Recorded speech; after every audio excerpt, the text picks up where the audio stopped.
Hi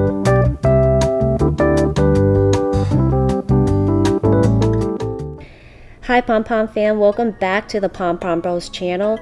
Today's video is going to be super exciting because we'll literally be showing you what we fed the boys in the past week, which will include all the different fruits that they eat as well as the different raw meats.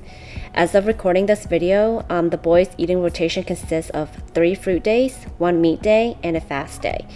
The past videos explain the benefit of each day of the rotation, and I'll have a shorter version of why I'm feeding the rotational mono feeding diet here as well. Guys, remember to watch the full video because I did put in some tips and tools throughout the video to make this super easy, simple, and understandable for you. Without further ado, let's just hop into the video. Here's the first tip for feeding on fruit days. This graphic shows you what fruits are safe to combine and which ones should not be mixed together. As you can see, sweet fruits should not be mixed with acidic fruits because it will most likely result in stomach upset. Sweet and acidic fruits can be mixed with subacidic fruits, while melons should not be mixed with anything except for other melons due to it being a super water content fruit, which digests fairly quickly compared to other fruits. Guys, take a screenshot of this image and safely mix your fruits for your dogs. This is the first day of the rotation, which is the fruit day. They're eating 3/4 of a watermelon between 4 of them, and I'm not mixing it with anything else. This was the first fruit they were willing to eat and is super hydrating. I'd also like to mention that feeding time varies each day. I don't always feed them at a specific time. I do like to have several hours between each meal because it lets the body rest and repair internally as well. Their dinner includes baked purple yam, cooked quinoa, and dates. I'd have to say that dinner is probably their favorite meal. They love purple yam because it's sweet and dense, which helps them feel satiated. And I prefer to do mono meals, which means just 1 ingredient per meal. However, I'll mix foods together when I need to use them up. It's the second fruit day, and for breakfast they'll be having watermelon mixed with yellow Korean melon. You can mix melons together and your dog should be fine.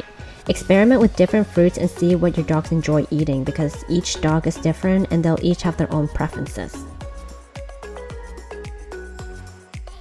Here, my dogs favor the watermelon over the Korean melon, but they end up finishing everything anyways. Second fruit day is baked purple yam, cooked quinoa, and dates, so the same dinner as yesterday. The nice thing is you can make extra batches and meal prep easily if you want to. It's so quick and easy. I'm just using yesterday's leftover right here. Oh, and on a side note, do not use normal white potatoes because it's super starchy and it can be difficult for your dogs to digest. I'd go for the purple yam and sweet potato to be on the safe side. Third fruit day breakfast is mango. Look how yummy and sweet they are. Talking about sweet, you really need to make sure the fruits are super ripe so it's safe for your dogs to eat. I love mono meals because it'll be super easy on your dog's digestion, so meals like this are perfect. Sometimes they like mango, sometimes they don't. It's really a hit or miss. But this time they really surprised me because they totally demolished it. Good job, boys! Proud of you! Also, do not be concerned if they decide to sow fast and not eat their meal. It's normal and their body knows that has enough fuel reserve without eating a meal or two. We should really appreciate the infinite wisdom that the body has. Fasting allows the body to rapidly expel toxins within the body, so honestly, we should just celebrate. Finally, it's dinner time. This meal consists of sweet potato alone. Another favorite mono meals because it's super simple, easy, and delicious.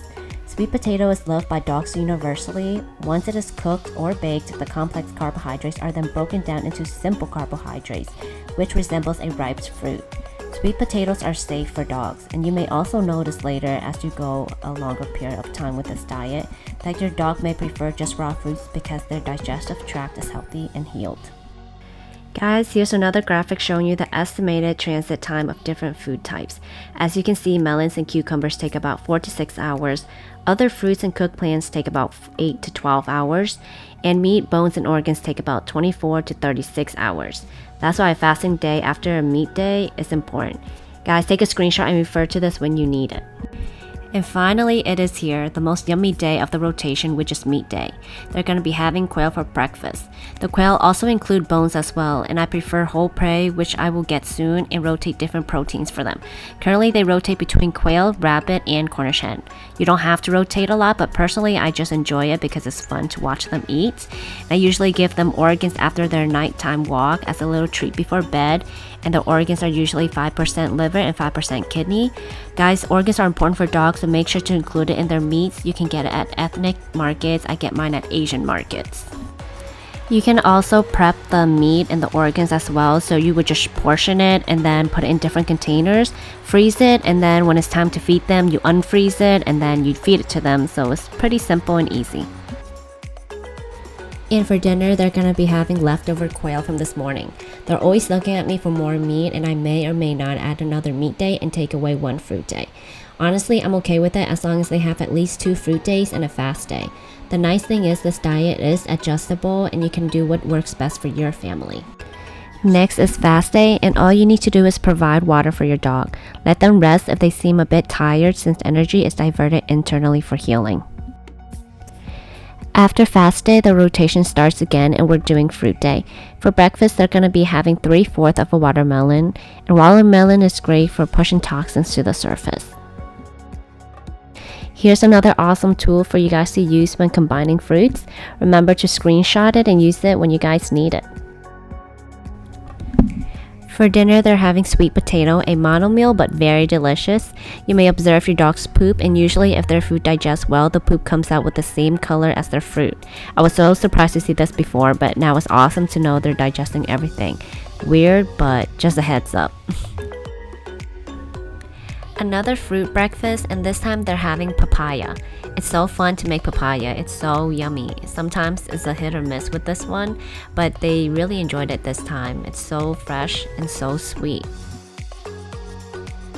Today's dinner is purple yam and sweet potato. I had some of each and decided to make a full meal by mixing them. Sweet potato and purple yam are their absolute favorite. They never say no to this dinner. It helps them to feel full and happy. Alright, so the next morning they ended up eating watermelon, and I do switch up their breakfast, but watermelon's super easy to get and they love it as well, so we used it a lot the past week.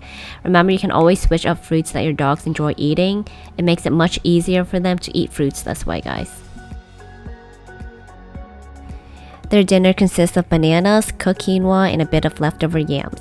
Like I said, I only mix fruits together when I need to use them up, and they were getting super ripe, and it was just perfect timing. Again, this meal is super delicious and fulfilling. Remember to not give your dogs any fruits that they wouldn't eat without disguising it with other foods. Just a story I remember while making this video, my dog used to have anal glands issues and both of his glands even became impacted. I haven't seen any anal glands issues since being on this diet, and he's lost a lot of unnecessary fat for his small frame body. He's healthier than ever, as well as all of my other guys.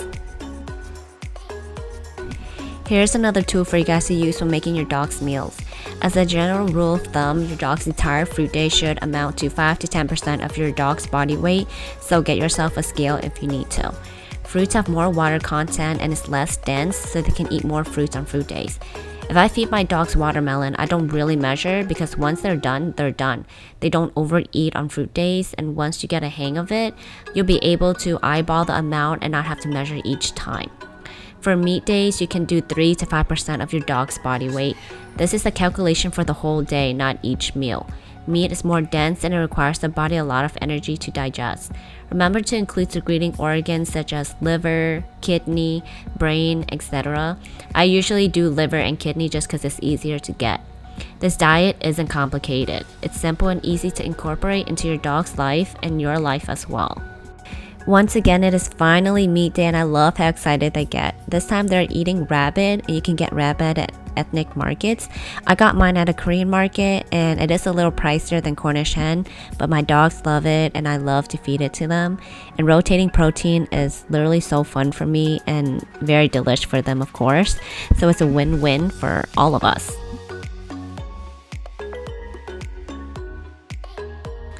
For dinner, they're having the leftover rabbit from this morning and it wasn't enough, so I actually had to get some chicken drumsticks as well.